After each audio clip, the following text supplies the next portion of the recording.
Every day across America, commuters climb aboard trains on their way to work. It's something most people never really think twice about. It's as much a part of a routine as shaving, grabbing that first cup of coffee, and saying goodbye to family members knowing you will see them again in just a few hours. But in light of an infrastructure crumbling in many major cities, overloaded trains, crossing gates that either don't work or are not being maintained, and even those operating the trains not being held to rigid safety standards, what happened Tuesday on the Metro-North Railroad outside New York City can happen almost anywhere with deadly results.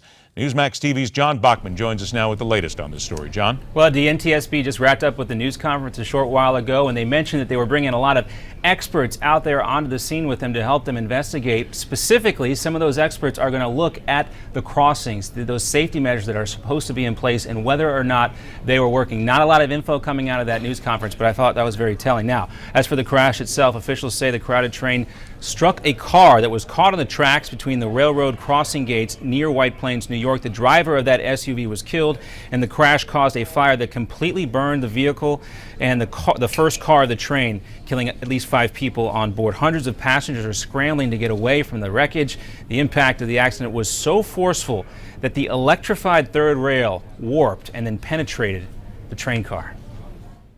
I was in disbelief when I saw the fire was coming from a car that was completely engulfed. When I noticed the train was on fire as well, that's when I realized that this is probably the worst tragedy I've ever responded to. Well, in fact, officials say this is the deadliest accident in the history of the North Metro Railroad, and it's not the first time that this particular railroad has had issues with its trains. Back in December, a train traveling more than 80 miles per hour flew off the tracks as it rounded a curve coming from a Bronx station. 4 people were killed and 70 more were injured in that accident. MTA officials determined that the engineer driving that train had dozed off, causing the accident, but it was later discovered the engineer had obstructive sleep apnea, which actually causes drowsiness and fatigue, contributing to the accident.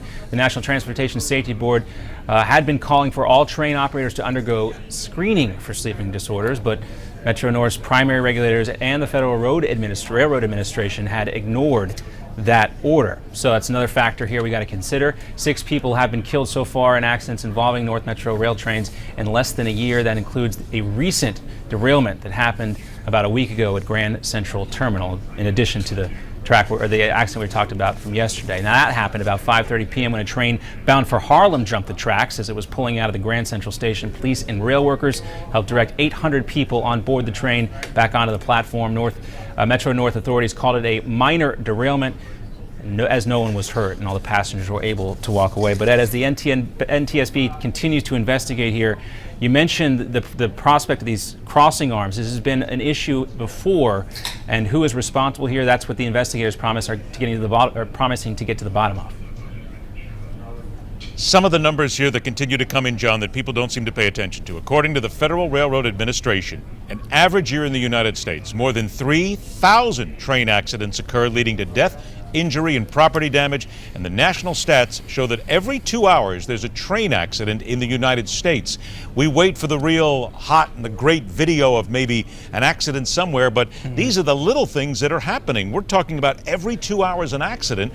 And a lot of times, I hate to say this, but it's people not paying attention to crossing signs and leaving their cars on the track. It's a terrible thing, but it happens every day. Yeah, and a lot of this has to do with user-operator error, as you mentioned in that case, but it also brings to mind another topic here. When you look at train safety overall, and of course we focus most on passenger trains because there's a lot of human beings involved, but on some of those transport trains, specifically for chemicals, it can be incredibly dangerous as well. This argument has come up in the discussion about the Keystone XL pipeline as to whether or not the pipeline itself is safe, but we know from federal data that these transporting oil over railroad is a lot less safe than these pipelines have proven to be. So there's a lot of issues here looking at trains, and a lot of folks don't consider these issues until we have an accident like we had today. And this will affect a tremendous amount of people in every state in America and all across North America as well. John, thanks so much for the time, and thanks so much for the report. Always a pleasure, Ed. All right, second hour on MidPoint. Where is NATO and other world peacekeeping and military organizations in the fight against global killers?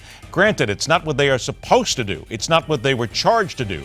But times have changed. The killers are everywhere, and groups need to get together. So do governments. That and so much more when we continue right here on MidPoint.